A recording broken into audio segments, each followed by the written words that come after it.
Hello and welcome to another episode of the Coaches Club podcast, brought to you by halftimecuppa.com. My name is Danny Cook and I'm pleased to bring you yet another fantastic episode. Today we have Andre Dias Reis, which I hope I've said his name correctly. I know him as Andre, and he's going to be a fantastic guest, and he's going to bring us some insight not only from the world of football but from the world of basketball as well. So before we begin, you can of course catch up on any of our previous episodes on iTunes, Spotify, or YouTube, or even our website as well. Just search in Halftime Cuppa Coaches Club podcast. It should come up pretty much straight away.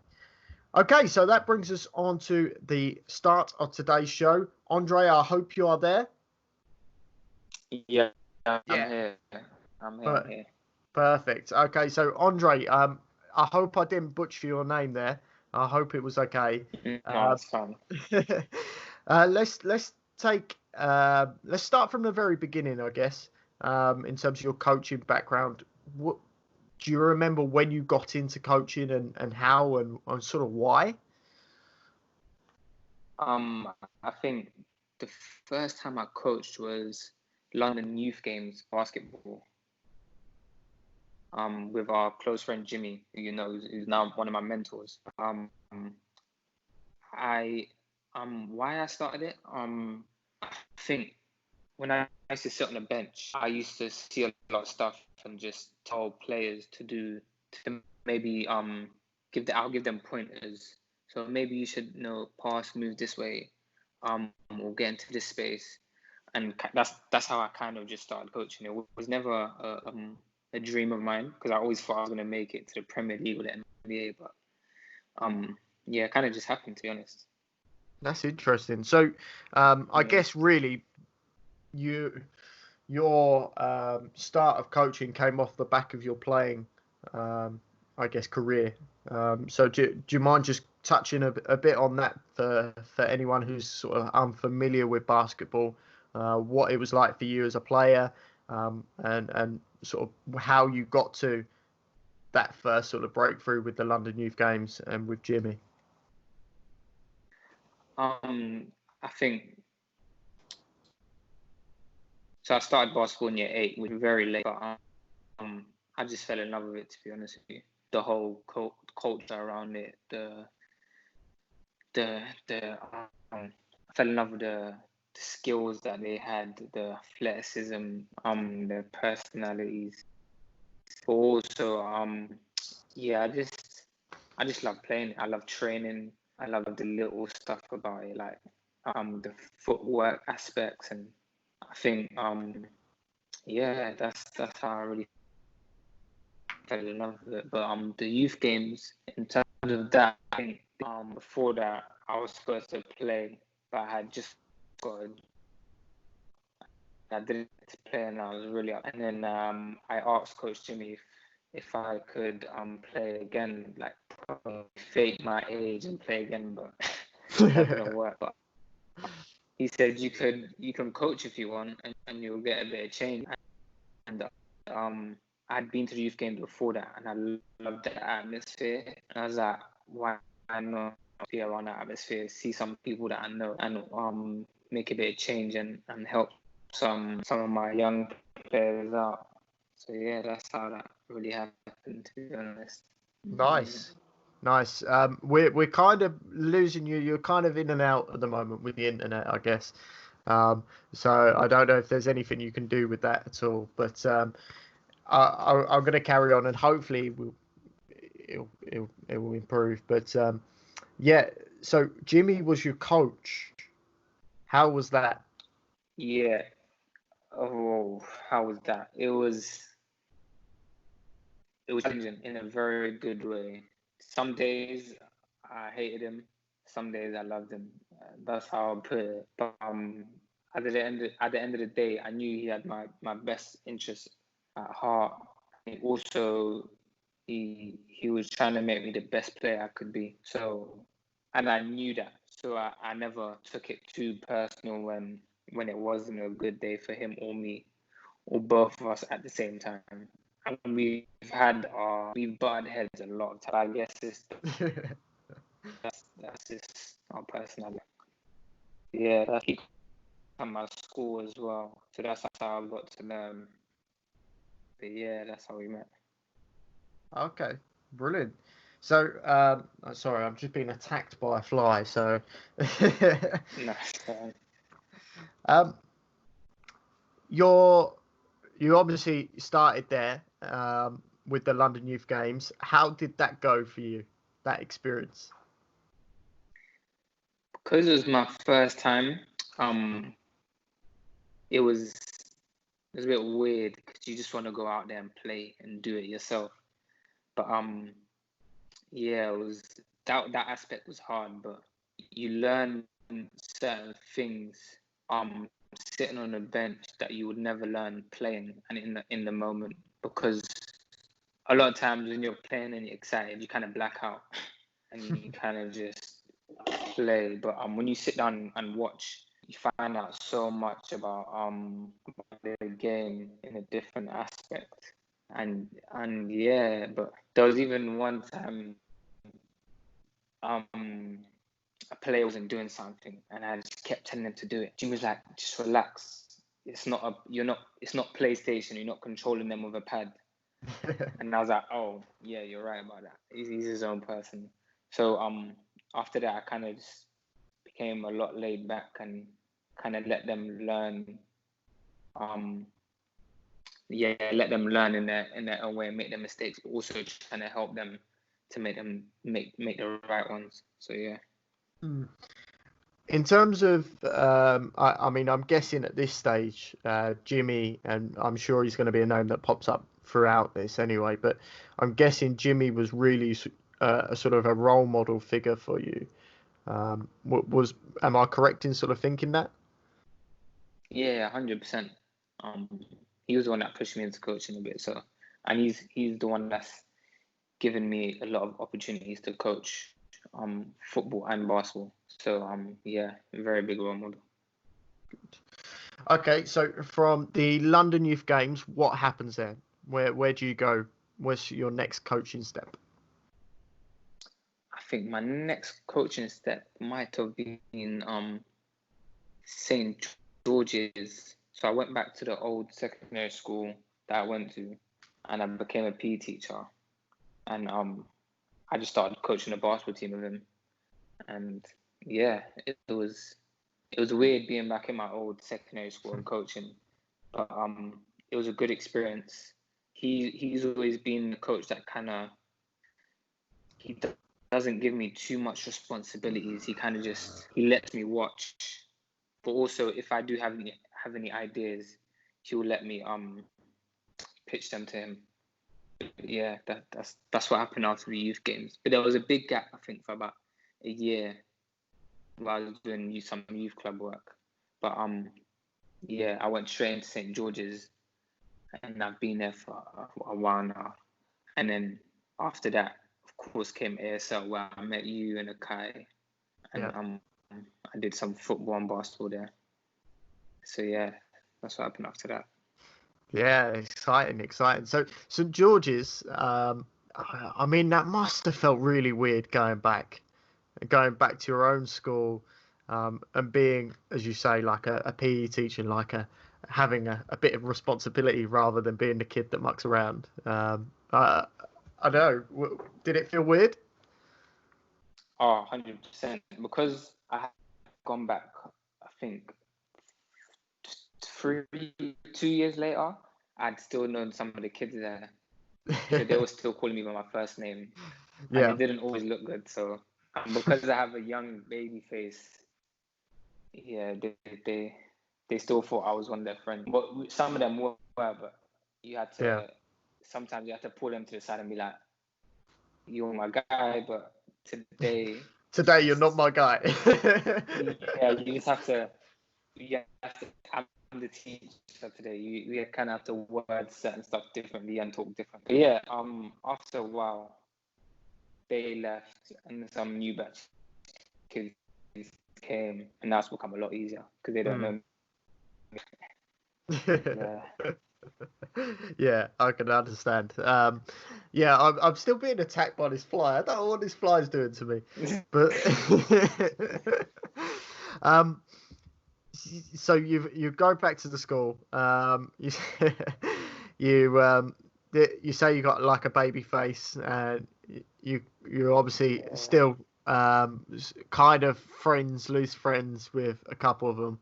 Um, did any of the other teachers ever sort of confuse you as a student or anything like that, or was you like Oh, from that moment you was just a teacher? it still happens to this day. Um, there's there was one story I was in it was an ICT class, and I was just being a TA helping the kid out, Yeah. and the head teacher of the school came in, and I had my coat on, and she's like, "Excuse me, can you take your coat off?" And she saw it was me and went, "Oh my God, I'm so sorry." I was like, trust me, I've had this so many times that I'm not affected by it anymore.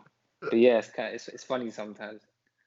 But Oh yeah, yeah, yeah. I mean, it's a problem. It's a nice problem, but it's a problem I share as well, or I have shared. yeah, So yeah. I can imagine. So I really want to actually ask, in terms of St George's and you being a PE teacher there, was that something that you always wanted to do, or did you just sort of stumble into it? Like, how comes you ended up back there? So in year 10, we do work experience at St. George's, and I did 1 week as a PE teacher, and I loved it. So I always had it at the back of my head, Yeah. and there was a point where I didn't really know what I was gonna do. So I said, why not just do this for now as a stepping stone? Because I'm not fully qualified. Um, so I just thought, as a stepping stone and to make a bit of change as well, Hmm. why not do this and see where it takes you? And um, it's helped me learn a lot of things, whether that's interacting with people, whether that's how stuff get funded, the whole business of a school, um, dealing with parents, dealing with um, younger kids, and just physical education as a whole as well, and the body and different sports. So yeah, I just went head first, and it's been wonders for me, to be honest with you. I can imagine it's a great experience, and we'll obviously come on to a bit of maybe the transferable stuff between coaching and teaching and coaching Yeah. later. Um, was you always just PE, or I'm guessing from your story before, you may have been in some IT classes as well?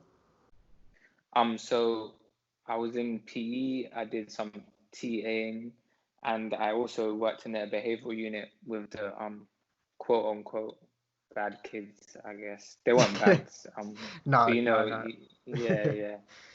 But I did some of that, and I think it's crazy. Out of all of the stuff I did, I think working in the behavioral unit helped me the most because you have to talk in different ways to different students to get the best out of them.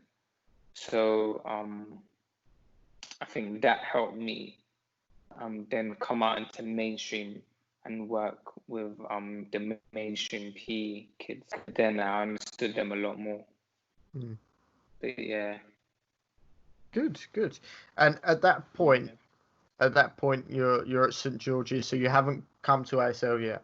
Um, no. what was the aspiration? Was it still to sort of climb up the basketball ladder, or was it to go into PE teaching full time? Like, what was you thinking? I think I was, to be honest, I was stagnant for a bit, and I really didn't know what I wanted to do, and I was comfortable. But I think I was just working, and but I was very open to any. I didn't. I would. I still haven't on my level 2, but I was thinking of going up that ladder. Hmm. But then Jimmy approached me with the ASL and I took it straight away because I had known about ASL previously because one of my friends and we looked at ASL like a crazy boarding school that had 10 swimming pools and 10 basketball courts but yeah, as soon as he does a job here as a football coach, take or leave it. I said I'll take it straight away, and that's how I ended up in Kai. Another one of my men, who I've got to know a lot over the past few months. And yeah, I just took it and went there, and that's also helped me learn so much about how stuff are run in sports as well. So yeah. It's crazy, isn't it? It's crazy to think. I think this time last year we hadn't met, and how much, like, in a space of a year, you've been part of the experience, and yeah, it's crazy how much happens. Crazy. So your initial bit with ASL then, so you've been approached, or you see something come up. What was it like meeting Akai and meeting the school and seeing the school for the first time? So like I said, I had known someone that had gone there, which was Nelson, who's now at Davidson playing basketball in NCAA. Wow. And I had gone to watch one of his games, and I went up there, and it was just, the atmosphere was, to me at that time, was like a real NBA game, and I was like, oh my God. And I was like, one day I have to come back here and do something. Yeah. So Jimmy gave me Akai's number. I called Akai, amazing guy. Told me come, see how it goes, look around the school. And I was so nervous because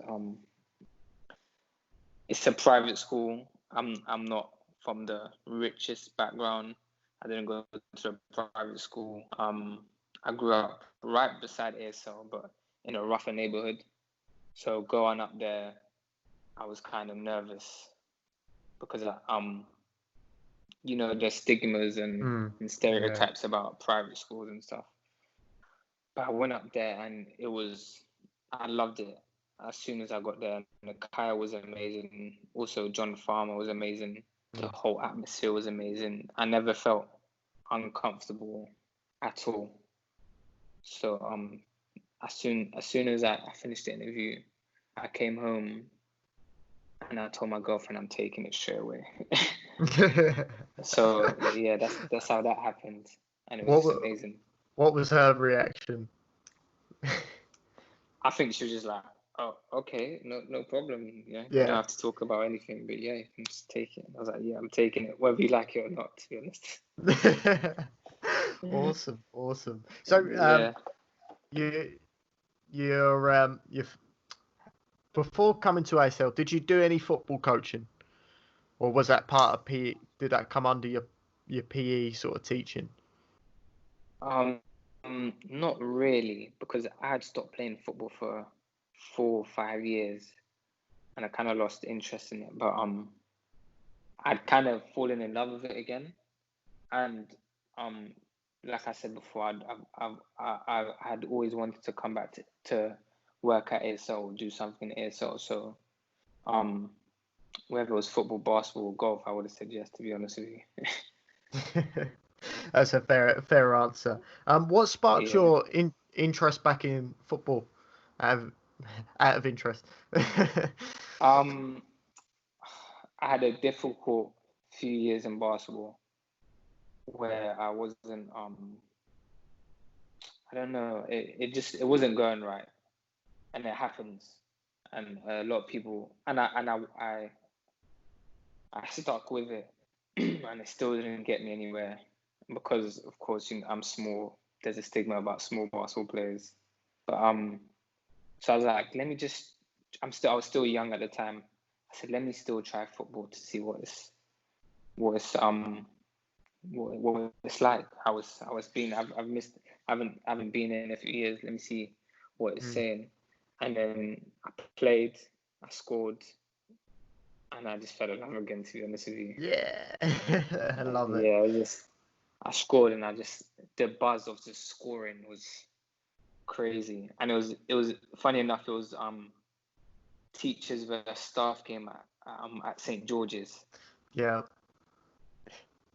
and I made a nice turn, and I split two defenders, put a bottom bins on the right, and I was just so happy. I was like, oh my god, I need to do this again. And because basketball wasn't working out, I was like, I might as well.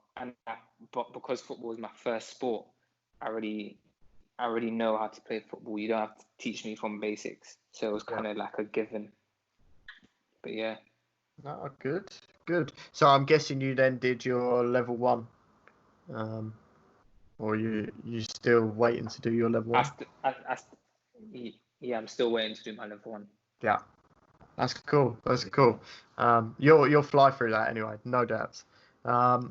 In terms of ASL then, because I'm guessing, and correct me if I'm wrong then, this is your sort of first experience coaching a football team.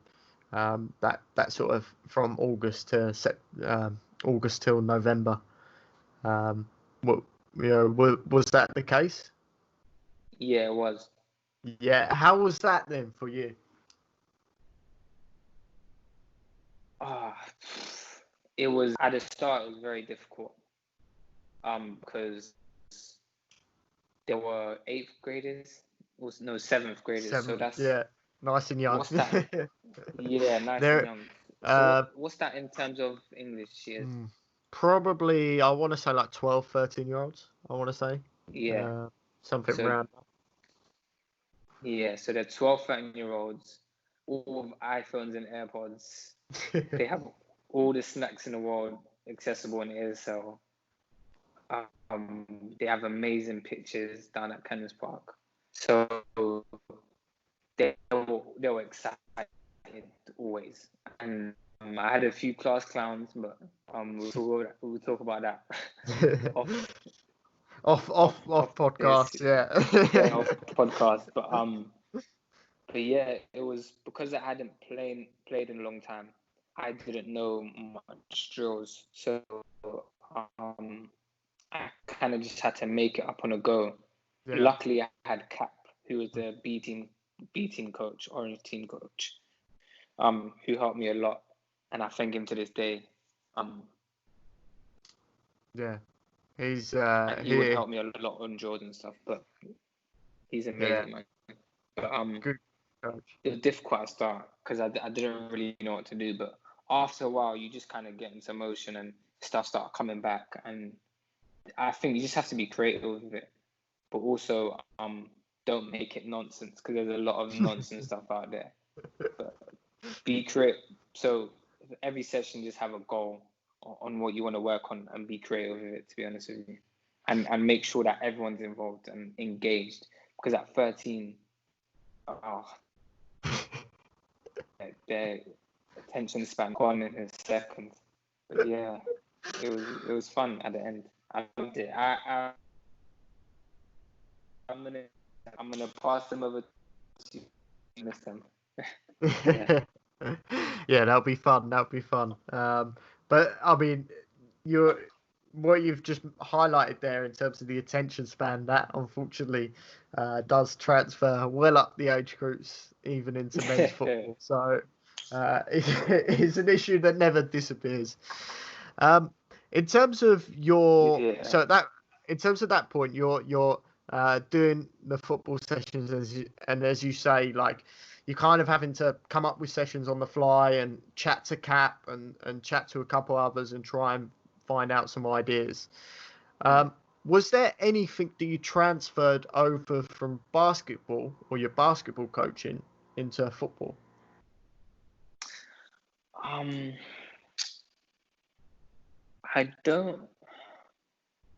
don't think so, to be honest with you. Okay. I think the only thing I transferred was just discipline stuff. Mm-hmm.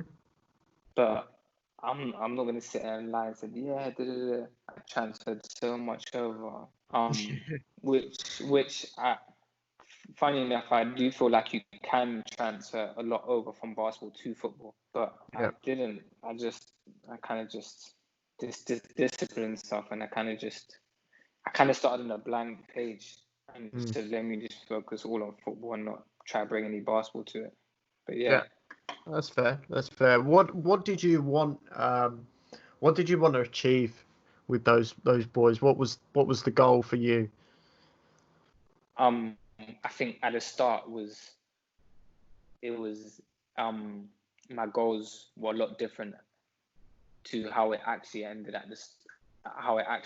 the end of the season. Because at the start, um, I just wanted to win. Like I wanted Yeah. athletes that were just footballers that just wanted to win and at all, not at all costs, sorry, but just wanted to be how can I put it? Just not ruthless in a way, but just determined so much to win. And Akai's kind of talked to me and said, just make sure they have fun. I know you want to win, and I know you're not a loser, and but they're 13. Just let them have fun. And as the games went along, I just let them have fun, and it actually made the season a lot better. And I learned a lot from that as well. If you taken from my own experience, if you don't have fun, you're gonna lose interest. So I was like, you're right, Akai. And I just let them have fun, and you could see them getting better just off having fun. And they would listen a lot more because they're having fun. So yeah, I learned a lot. Mm. Yeah, that's how I went. So there's such a thing that's sort of overlooked by a lot of coaches, but yeah, you're Yeah. bang on there. In terms of you said obviously you learned a lot. Was there any other sort of key learnings or key things you learned during that season, whether it was actually coaching, going out there and coaching, or whether it was a case of the admin side of things, or whether it was just working with other coaches? Like, did you pick up anything else from that experience, really? I learned a lot. I learned how to communicate a lot better with the kids and what words to use to encourage them and what words not to use. I learned how to focus on the team, but also focus on an individual and what makes them tick and what doesn't. I learned about talking of other coaches and just being friendly with them. They're not always the opposition. You guys can actually use each other and be very productive. I learned how to rotate 12, 12 kids in the space of 20 minutes. So that was tough. But Yeah. yeah, out of those three, out of all the stuff that I learned, those three things were the most I say effective ones, or the ones I kind of, I don't know. Yeah, I guess they're the key ones, weren't Yeah, they? Yeah. yeah, the key ones. So yeah, The rotation. I mean that's something I think every coach is still trying to perfect. You can't yeah, quite get right. yeah, But as long as you're happy and you got the kids some game time, that's all that matters. yeah. So in terms of again like that time, did you have any sort of back and forwards with Jimmy, or you mentioned obviously Kai was there to give you some pointers or bounce ideas off you.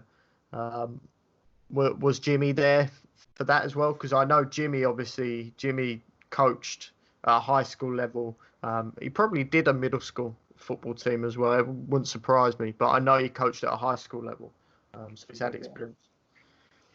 But yeah. So he did a middle school football. He told me, but I think it was more with you, Cap and Akai that I talked to the most, because you guys are football guys, and you guys have been doing this for a few years now. But I hadn't really talked to. Jimmy had sent me some drills and stuff, but it was more you, Akai and Cap, as I said. Cool. Okay, well, I mean, that's great. I'm glad I could help. But no, You guys were amazing. no, it was like, certainly when I think back to that part of the season, which seems so long ago, it was really nice and refreshing to have you there, and the energy you brought. Thank you. It was good. I thought you did a great job. So moving into that basketball season then, which I'm sure you was like, yes, like this is what I'm here for. Yeah. So talk to me. Give me a bit of context. What was your thoughts going into it, and what was your plans? Funny enough, I actually wanted to keep doing football because we had lost in the tournament, and I was like, Yeah, this cannot end here like this with this great team. But yeah, I was still excited to go into basketball with Tony Windus, who you know as well. And when I was told that he was going to be the head coach and I was the assistant, I was like, this is going to be an amazing team, and we're going to work them hard and push them to their max. And they're going to have fun as well. When I heard it was basketball was coming, yeah, I was really excited, because I was just thinking of all the basketball courts and the crowds and all that stuff. But yeah, the faults I went in with was I don't know, couldn't really say I had faults, but I also didn't have any strengths either. I kind of just watched Tony do his yeah. thing. I just picked out of his stuff, which was a lot. I picked a lot out of his stuff. And also, when I was down at St. George's, I would pick out of some of Jimmy's stuff, because he would write the sessions, and Yeah. at the end, I would steal it off him, and he would know, but I never told him. I used to steal it off. Like, what are you taking? I'm just taking it. But yeah, I kind of just sat back and a lot of that season. Yeah. Yeah. What about like when you found out, as you say, you found out you was going to be working with Tony, who, I mean, is an incredible person to work with. Yeah. You know, was you nervous at all? Not at all, because I had met Tony before I started coaching him, and on basketball we're a lot alike. We just want to win at all costs, and sometimes we might annoy the hell out of you, but that's Yeah. fine. At the end we can be friends, but drawn in between them lines, we are enemies. So we kind of hit it off, but one, because we knew each other already, and two, because we were very similar in that way. But I think I'd say I'm a bit more calmer, so I kind of brought the calm to the team, where he brought a lot of the energy. I think that was the only difference between us. But yeah. And I mean, this is where, obviously, at the same time, I'm taking my sort of first steps into basketball, and I mean, Yeah. how strange it was, and how, I guess, comforting it was to have, obviously, yourself and Tony and JJ, who I was working with, loads of great coaches around. But it's a totally different atmosphere, isn't it, compared to like football? Or certainly I felt anyway. I don't know if you feel the same way. Yeah. And It's it feels like there's I think because it's indoors, it's very tight. There's coaches, there's bench, there's crowd. It's very there's a lot of pressure on you. And I feel like it's a very different pressure from football. I can't explain it, but it just is in a way. But yeah, it's also very fast paced. It's very up and you have to be able to play offense, and when football, you can be a striker and just stay up the pitch. So, yeah, that's the difference. Is that kind of about the atmosphere and stuff. Yeah, and in terms of I know you kind of mentioned it earlier, your coaching style. So when it came to practice on the football pitch and then obviously the basketball court, how different were they in terms of your style, or did you stay true to yourself? I think I stayed true to myself. I've always been an underdog, so I've kind of always worked hard and had it, and helped me get where I am. And I'm a right wing by a right back, so I've always liked to defend, and I just like tackling people and taking the ball off people because I'm small. And when someone that's 6 foot comes at me and I take the ball off them, I feel great. I feel like, yeah, you can't get by me and you're a couple inches taller than me. So yeah, but also in basketball, I've always liked players that can defend, attack. But I don't know. I've always liked defending, to be honest with you. Yeah. So like when we would practice, if an attacker loses the ball, I'll tell them to run back and get it, and not just just stand there and wait for defenders to win it back. But yeah, my coaching style, I'd say, is just neutral. Just make sure you work hard when you lose the ball and move the ball around. Attack down the wings, attack down the middle of their space, look for gaps. Yeah, that's what. Yeah. No, that's great. That's great.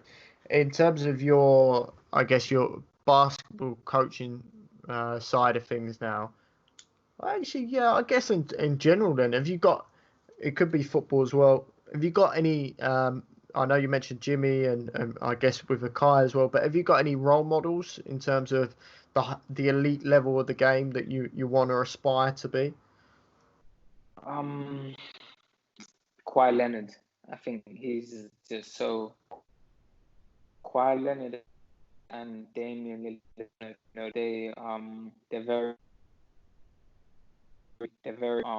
very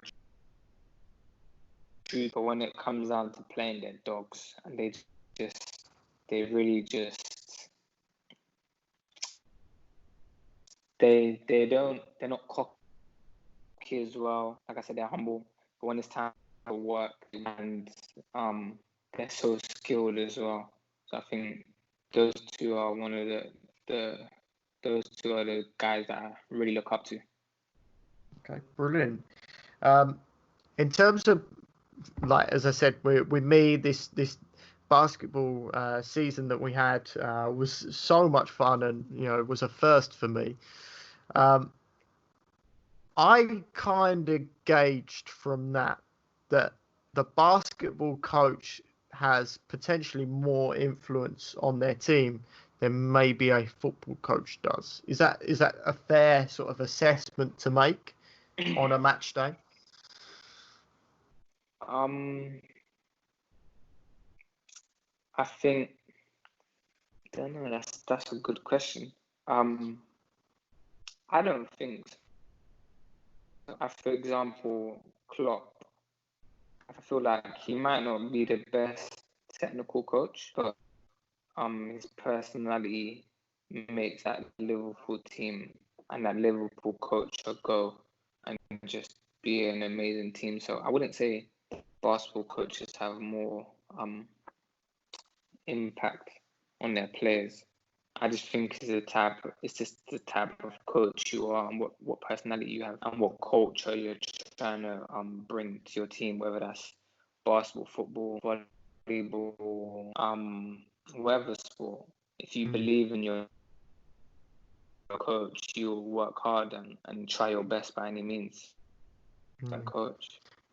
Yeah, I'm thinking more specifically for a match day, because obviously in basketball you can call your timeouts, you've got your quarters. Oh yeah. Yeah, Um, yeah. I think in-game changes, a basketball coach has a lot more influence because of course, like you said, the timeouts and the stoppages of play. Because the court's so small, you can always tell them to do certain stuff. So in that aspect, yeah, you're right. Sorry about that. no, that's fine. I'm glad you agree. What you know, do you feel that this then adds to the stresses that a basketball coach would feel? Because they ultimately they have more of a influence and they have to call when that timeout is, or they've got to run the play or call the play, as some coaches do. 100%. Because like I said, it's very fast. So sometimes you might for the game that you want, but that can change in a split second.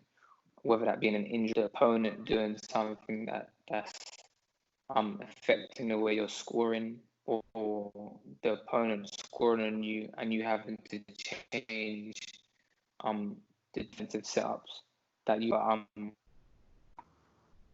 yeah, it's very difficult. And while doing that, I think about the time and the score and rotation as well. So yeah, it's very demanding. I think make sure you execute your in training and make sure you work on it in training. I think it helps when because of course you've practiced it millions of times and it becomes second nature and it makes your job a lot easier. Yeah, that's a good little tip there, I think. Brilliant. So I want to find out from you now what transferable skills you feel there are between obviously coaching and teaching.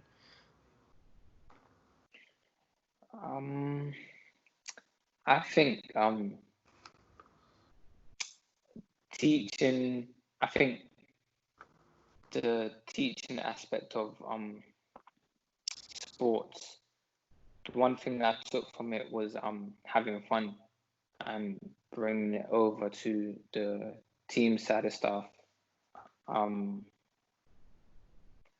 but yeah, that's one thing I've taken from the teaching side and brought towards ASL and just team based things. We just have fun, and if they don't have fun, they won't be engaged because when you're teaching a class and they're not having fun, they're gonna start misbehaving. So that's one thing I've taken from the teaching side.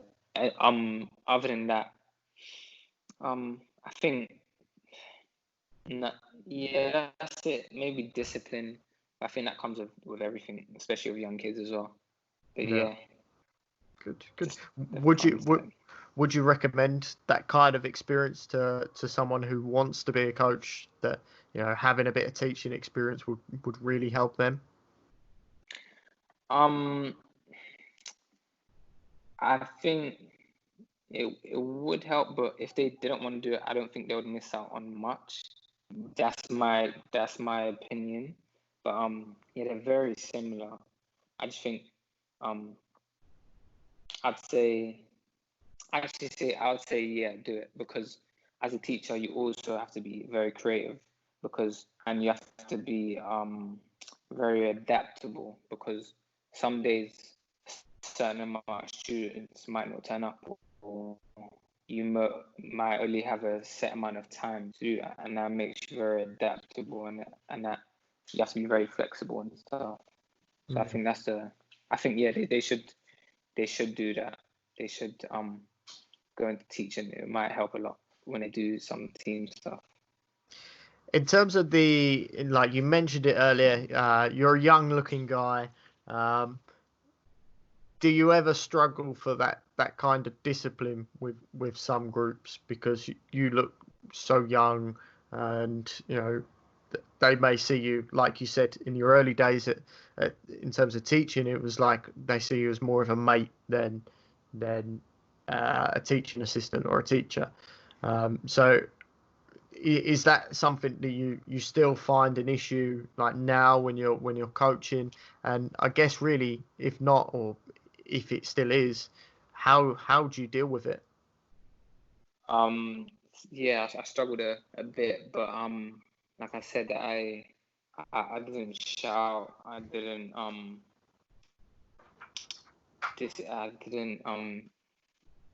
shout. I didn't make them seem like they were doing something extremely bad. I just kind of stayed calm and related to them and understood them and kind of made them respect me from that aspect.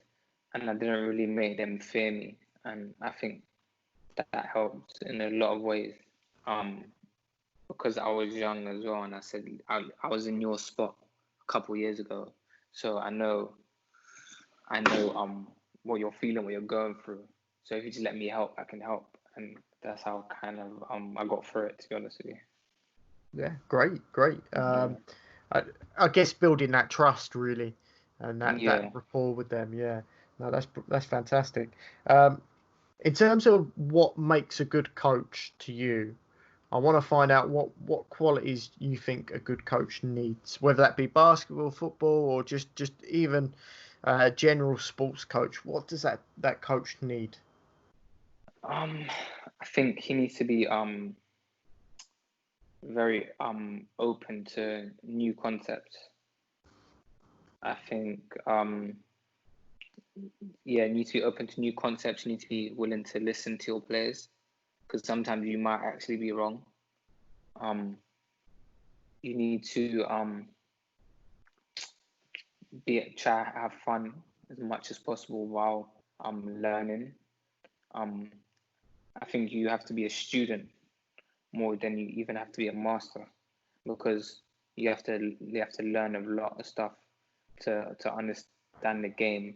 Um, um, you have to learn a lot to understand the game in and out. So yeah, I think good coach. I think a coach that also you want to work hard for. Like I said before, coach that you have trust in.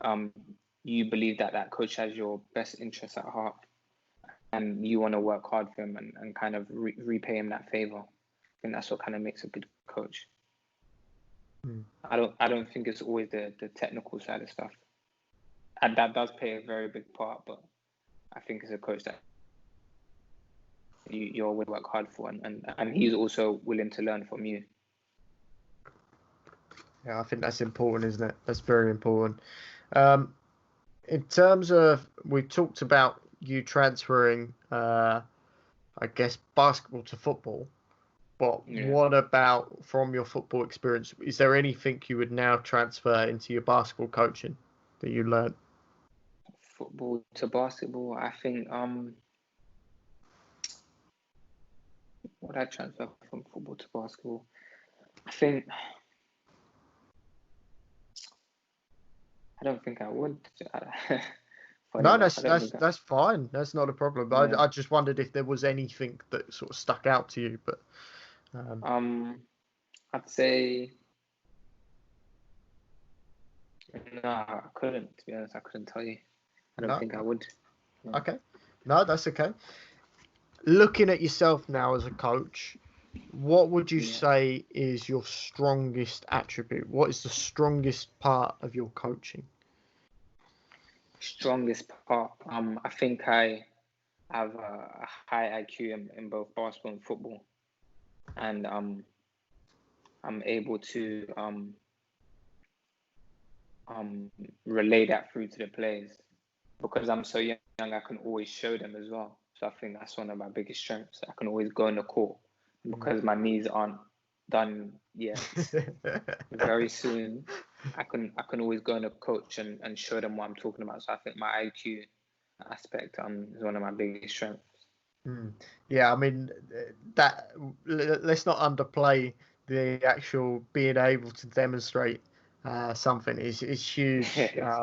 I mean, as I said with the basketball one, for me, like they'd ask me to, I'm asking them to do stuff that maybe I had not because I did not play.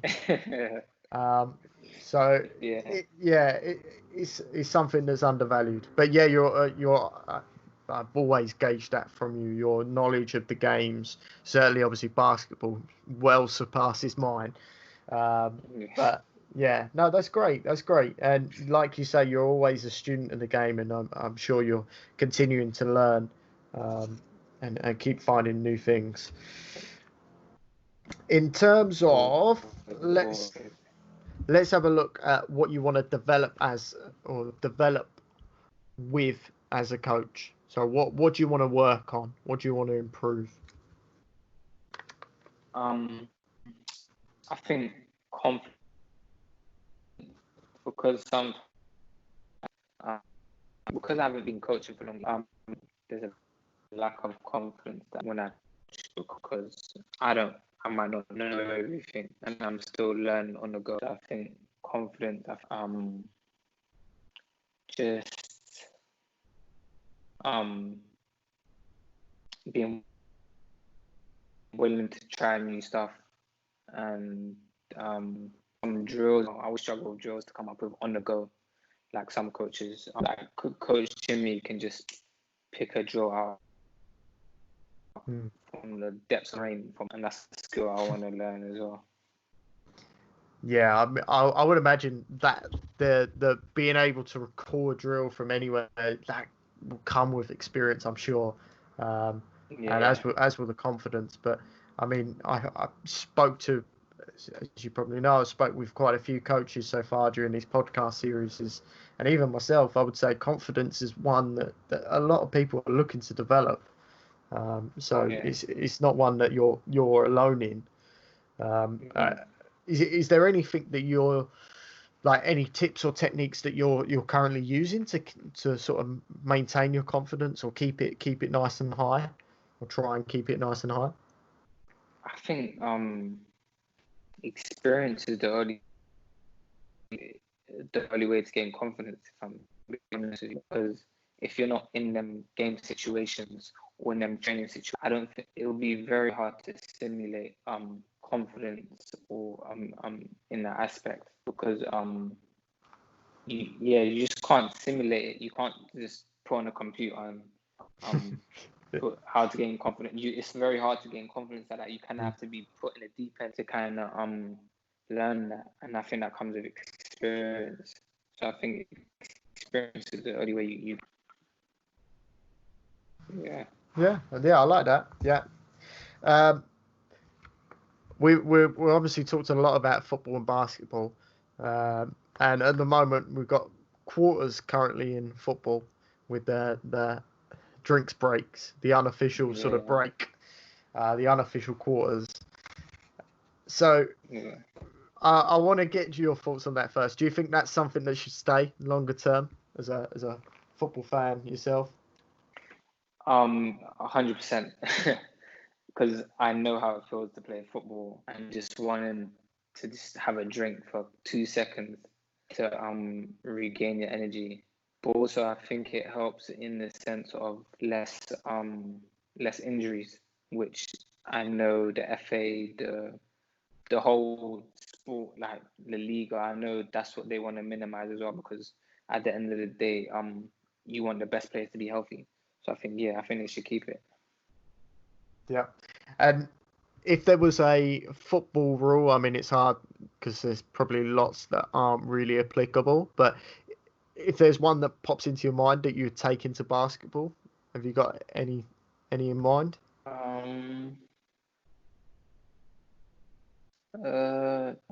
Yellow card, red card, that'd be fun to see. Yeah. Yeah, that would be fun to see. I don't think it would work, but I think that'd be one to see, and or perhaps the transfer. That'd be amazing to see. If you could transfer players. I guess you kind of have it in free agency, but from buying a team from one team to another team that'd be fun to see. Yeah, I mean, I'm playing NBA because it's the free game of the month on PlayStation at the moment. Yeah, So I downloaded NBA, playing NBA. But yeah, the transfer system, as in the drafts and the picks and the trades, feels so different to football. yeah, Um, but yeah, very different. it would be cool. It would be cool. The Yeah, yeah. What about the other way round? I know we talked about quarters. Is there anything you take from basketball to maybe not to sort of change the game forever, but more just sort of make it entertaining and make it interesting for you? Um, the roll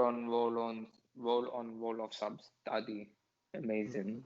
As a footballer, I know when you get taken off and you don't come back on, it's a bit upsetting, but that'd be nice to see. I think I think the draft would make football a lot more interesting like they do in MLS.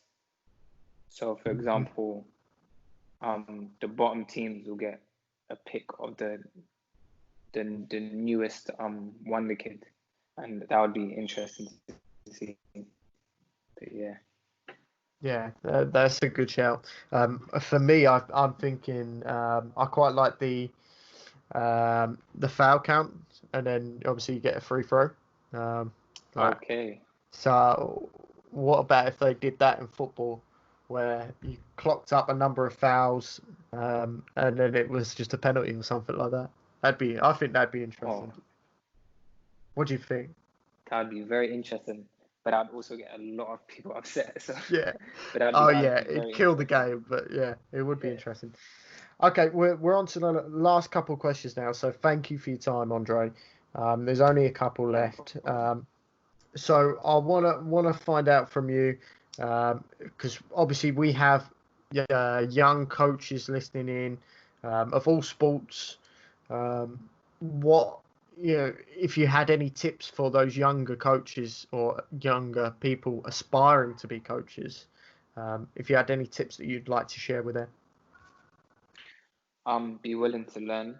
Um, Also, just take um tips from all different sports because I think they can all relate in different ways.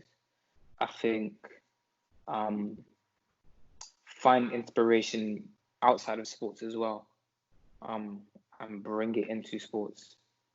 Um, and try to get as much experience as you can. That's it really. And Brilliant. work hard of course.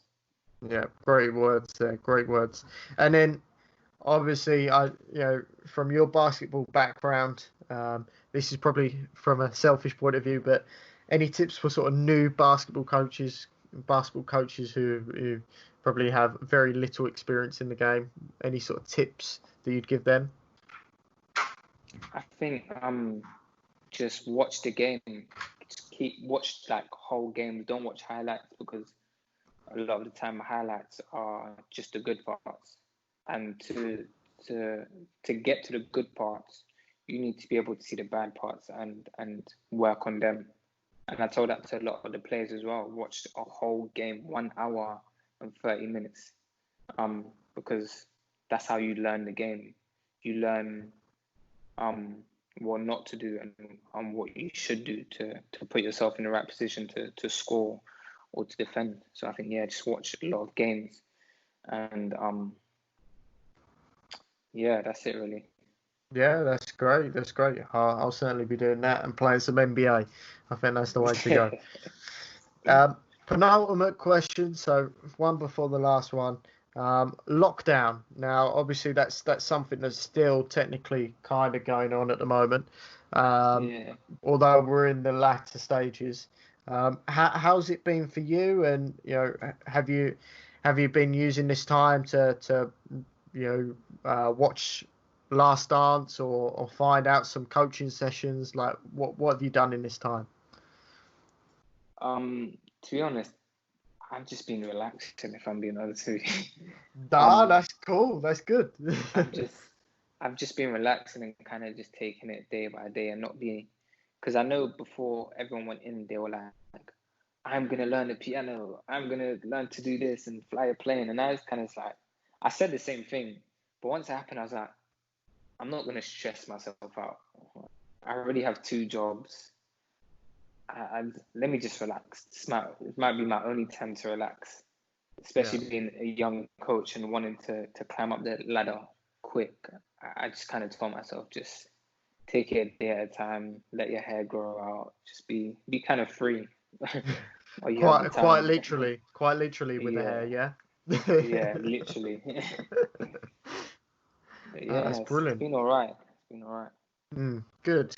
And you stayed safe during lockdown. Everything's been all right. Yeah, everything's been all right.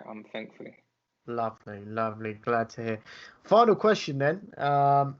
I want to find out. I'm hoping you're happy to share it. Your ambition. What do you want to do? 10 years, 20 years, 30 years, whatever it may be. What's the ambition? What's the goal for your coaching? I think the goal is always just to help people and to improve people, and to help and improve myself as well, whether that's mentally, physically, or emotionally. And I think sport helps, and I've always wanted to use sport to do that with people, whether that's personal training, football, basketball, and helping those kids gain confidence through sports, and then hopefully relay it into their life and help them achieve those that they want, whether that's business and stuff. So I think that's always been my goal, and it's always been my goal to help others. And yeah, that's it really. No, what a fantastic goal to have. I love that. Thank I you. love that. Andre, thank you very much for your time. That brings us to the end of today's show. But before you disappear, Andre, how can anyone listening in potentially follow you if they want to follow you on social media, see what coaching activities you're up to, or see how you're getting on? I don't really have social media. I tried to go on it. I only have WhatsApp, to be honest. I don't really go on social media, but I can tell them to go follow Kai on his Twitter. Go for it. Got it. Yes, go follow Kai on his LinkedIn. I think it's a Kai Mustafa. Yeah, that's the one. Yeah. He has and just, I don't know, drop him a message if you're a young coach, and he will literally try his best to help you improve. So I think, yeah, I'm using my platform to help Kai out. So Oh, I he love owes that. he owes me one. He owes me one. Yeah, Yes. he's going to be very thankful for that. Yeah. He runs Revolve Sport, so Yes. obviously have a look for that. He's got a website. I think it's revolvesport.co.uk or .com. Just have a Yeah. look.